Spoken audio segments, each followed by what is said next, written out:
Bismillahirrahmanirrahim. Assalamualaikum warahmatullahi wabarakatuh.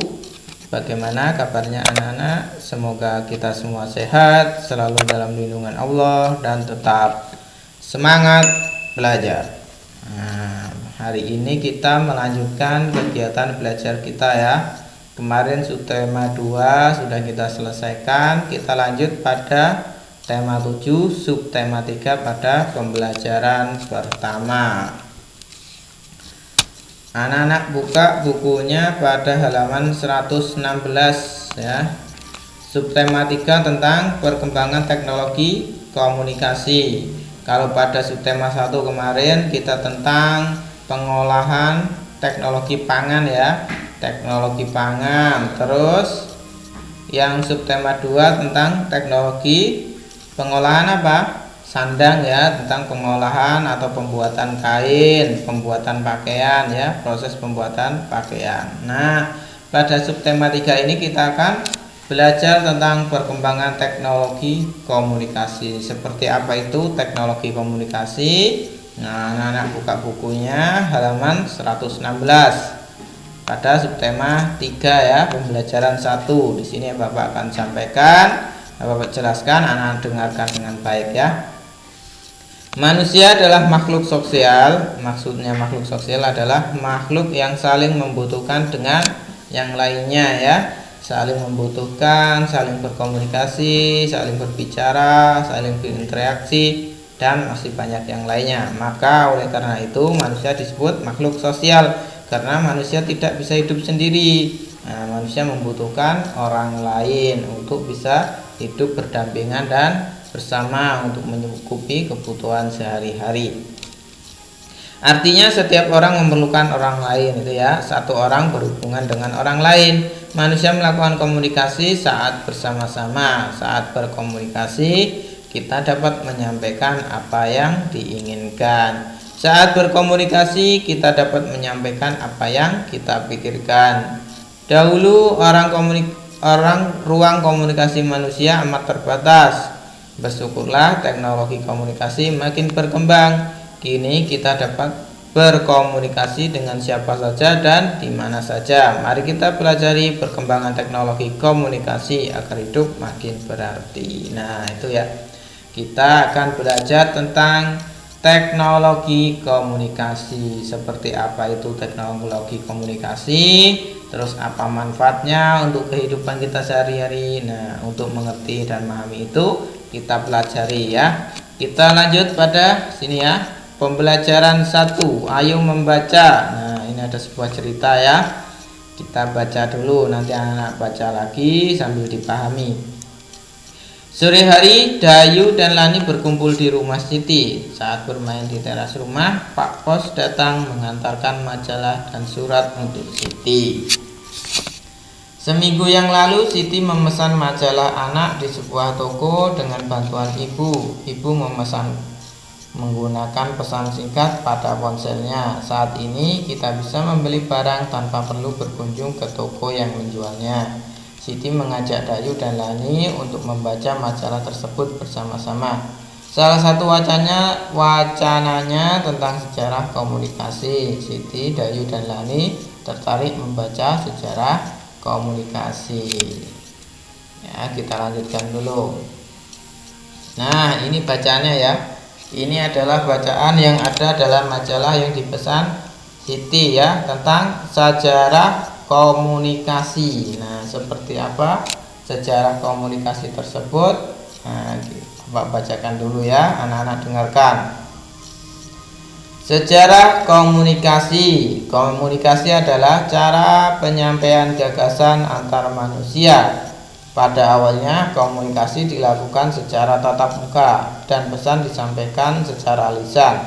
Namun kebutuhan untuk menyampaikan informasi secara tidak langsung juga sangat diperlukan, sehingga ilmu tentang komunikasi semakin berkembang. Ada bermacam-macam cara penyampaian pesan dari jauh. Suku Indian menggunakan asap sebagai tanda pesan. Di Indonesia dikenal dengan adanya kentongan. Kentongan digunakan untuk penyampaian tanda bahaya bagi warga. Selain kentungan, gong dapat menjadi pilihan sebagai penyampaian pesan. Salah satu penyampaian pesan secara tertulis adalah melalui surat. Sebelum adanya kertas, surat ditulis di atas daun lontar. Pada saat mesin cetak telah diciptakan, alat komunikasi berkembang melalui surat kabar atau koran. Setelah surat kabar, media komunikasi seperti radio dan televisi mulai berkembang. Saat ini ada jaringan internet, manusia dapat bertukar informasi melalui surat elektronik. Manusia dapat juga bertukar informasi melalui berbagai jaringan sosial. Jejaring sosial dapat menghubungkan ke belahan dunia manapun. Nah, itu ya. Jadi sejarah komunikasi dari zaman dahulu sampai sekarang. Kalau dulu untuk mengirim pesan biasanya menggunakan surat ya. Kalau kita mengirim pesan menggunakan surat, mungkin waktunya cukup lama. Misalnya dari sini, dari Kalimantan ke Jawa itu butuh waktu sekitar 1 minggu. Namun seiring dengan berjalannya waktu, dengan perkembangan teknologi yang semakin canggih dan semakin maju ya, jadi kita cukup mudah sekarang dalam menyampaikan pesan. Misalnya kita ingin berkabar-kabar tentang kondisi kita yang ada di Kalimantan pada keluarga yang di Jawa. Nah, tidak perlu mengirim surat dengan membutuhkan waktu 1 minggu, tapi bisa langsung berbicara dengan orang yang berada di tempat yang jauh atau saudara kita yang ada di Jawa. Itu menggunakan telepon ya atau HP. Nah, itu namanya perkembangan informasi ya. Jadi dari dulu kita menggunakan surat, sekarang sudah bisa menggunakan telepon atau HP. Apalagi dengan bantuan internet kita juga bisa video call, jadi bisa berhubungan langsung dengan orang yang di tempat sangat jauh dengan melihat mukanya. Kalau surat kan hanya mengantarkan pesan ya, tanpa bisa mendengar suara atau melihat wajahnya. Tetapi dengan perkembangan teknologi, sekarang kita bisa langsung berhubungan dengan orang yang letaknya sangat jauh dengan mendengarkan suara dan melihat wajahnya. Itu namanya perkembangan komunikasi ya. Seperti yang disampaikan dalam sejarah komunikasi ini ya. Dari perkembangan dulu sampai sekarang sangat cepat dan sangat membantu untuk kebutuhan kita. Apakah kamu masih ingat tentang kalimat pokok dari setiap paragraf? Nah, ini kemarin di subtema 2 sudah Bapak jelaskan ya. Bapak ajarkan tentang cara mencari kalimat pokok atau kalimat utama pada setiap paragraf. Nah, tuliskan kalimat utama setiap paragraf di bawah ini. Nah, anak-anak mencari kalimat utamanya di sini ya. Kalimat utamanya itu yang mana? Nanti anak-anak garis bawahi. Nah, lalu dituliskan di sini. Biasanya kalimat utama itu ada pada kalimat pertama. Yang mana? Nah, anak-anak cari ya. Nanti setelah ketemu dituliskan di sini.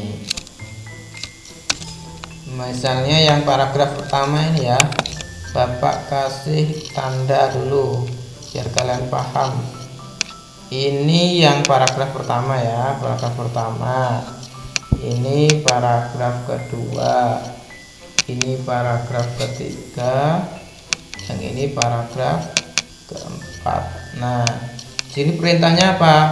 Tentang kalimat pokok. Nah, tuliskan kalimat utama. Nah, kalimat utama itu biasanya pada awal kalimat setiap paragraf. Paragraf 1 berarti ini adalah kalimat utamanya. Komunikasi adalah cara penyampaian gagasan antar manusia, seperti itu ya. Nah, ini yang paragraf 1. Yang paragraf 2, nah ini ya, seperti ini ya. Cara mengerjakannya seperti ini. Nomor 3 dan 4 sama caranya, nanti anak-anak lanjutkan sendiri. Oke, Bapak lanjutkan. Ide pokok suatu bacaan dapat ditemukan jika kita membaca dengan teliti. Ide pokok ditemukan pada kalimat utama tiap paragraf. Ide pokok adalah gagasan utama dari bacaan. Setelah mengumpulkan kalimat utama dari tiap paragraf, maka dapat diketahui bahwa ide pokok dari teks bacaan di atas. Nah, setelah itu anak-anak susun ya. Dari keempat kalimat utama ini kira-kira ide pokoknya tentang apa? Anak-anak tuliskan di sini. Atau ringkasannya seperti apa? Ide pokok tentang sejarah komunikasi itu ide pokoknya apa? Nah, seperti itu ya. Anak-anak tuliskan di sini. Selanjutnya, tuliskan kembali kata-kata yang digarisbawahi pada kotak berikut. Nah, ini ya. Maksudnya kata yang digarisbawahi ini ya. Ada gagasan, pesan, lisan, informasi, keuntungan, penyampaian, surat, koran, media, internet. Nah, ini adalah kata-kata yang digarisbawahi. Setelah itu anak-anak tuliskan di sini ya. Setelah anak-anak tuliskan, cari arti kata tersebut. Nah, setelah anak-anak tuliskan tadi kata-kata yang digarisbawahi, anak-anak mencarikan artinya ya. Misalnya di situ tadi ada kata apa? Ini ya. Nah, kata pesan ini ya, pesan. Nah, ini anak-anak tulis di sini pesan, artinya pesan itu apa? Nah, seperti itu ya. Lanjutnya, Siti mendapat kiriman kartu ucapan terima kasih dari toko majalah yang pernah Siti pesan. Kartu tersebut cantik sekali. Kartu itu disebut kartu pos. Unsur garis bidang dan warna pada kartu pos menarik untuk dilihat. Amati hiasan pada kartu pos. Ya, kartu pos atau kartu ucapan yang Siti dapatkan ketika sudah membeli majalah. Ini bentuknya apa, ada yang tahu? Berbentuk persegi panjang. Siti, Dayu, dan Lani telah selesai menghias keliling kartu pos dengan karya hiasan. Amati gambar kartu pos yang telah dilihat. Seperti ini ya, berbentuk persegi.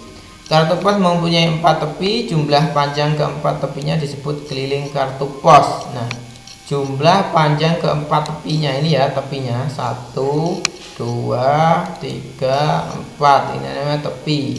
Nah, keempat tepinya ini disebut keliling ya. Ini jadi dari sini ke sini terus ke sini ke sini namanya keliling. Persegi panjang mempunyai 4 sisi ini ya. 1, 2, 3, 4.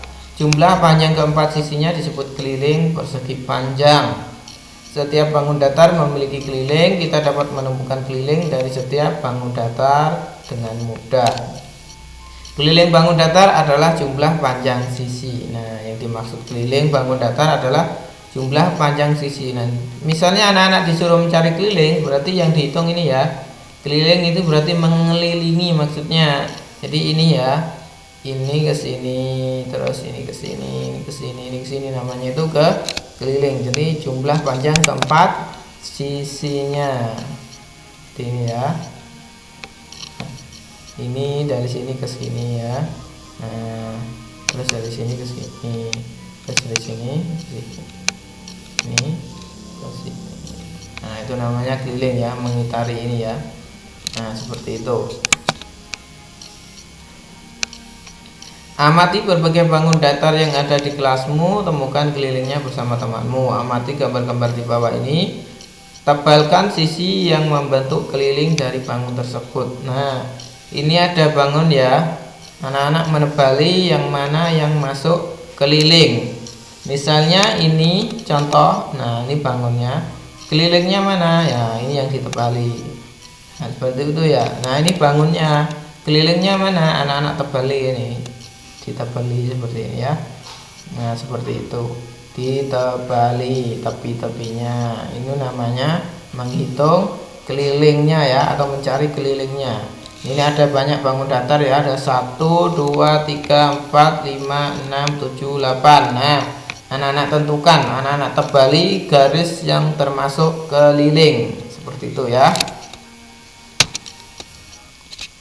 Nah, sekian ya pembelajaran kita. Kita belajar pada subtema 3 ini, kita belajar tentang perkembangan teknologi komunikasi. Tadi kita sudah membaca sejarah komunikasi ya, perkembangan komunikasi. Kalau dulu untuk menyampaikan pesan ada yang menggunakan kentongan ya sebagai tanda bahaya. Biasanya di masyarakat sekitar kita masih ada ya, untuk memberikan tanda bahwa ada bahaya, yaitu dengan dipukulnya sebuah kentongan. Terus untuk menyampaikan pesan jarak jauh dulu menggunakan surat ya. menggunakan surat. Nah, tapi kekurangannya adalah membutuhkan waktu yang cukup lama jika kita mengirim pesan menggunakan surat. Seiring dengan perkembangan teknologi, sekarang sudah ada yang namanya handphone, HP atau telepon. Dengan bantuan handphone, kita dapat menyampaikan pesan dengan cepat ya. Nah, kita misalnya mau menelpon keluarga kita yang ada jauh di mana, misalnya di Palangka atau di Banjarmasin. Nah, tidak membutuhkan waktu beberapa hari, tapi langsung tinggal kita pencet nomor HP-nya, kita langsung bisa berbicara dengan saudara yang berada di tempat yang jauh. Itu namanya perkembangan teknologi informasi. Nah, seperti itu ya. Nanti anak-anak dengarkan dengan baik lagi, dipahami. Lalu tugas-tugasnya tadi yang ada anak-anak kerjakan ya. Sekian pembelajaran hari ini, semoga bermanfaat. Walaupun di rumah harus tetap semangat belajar.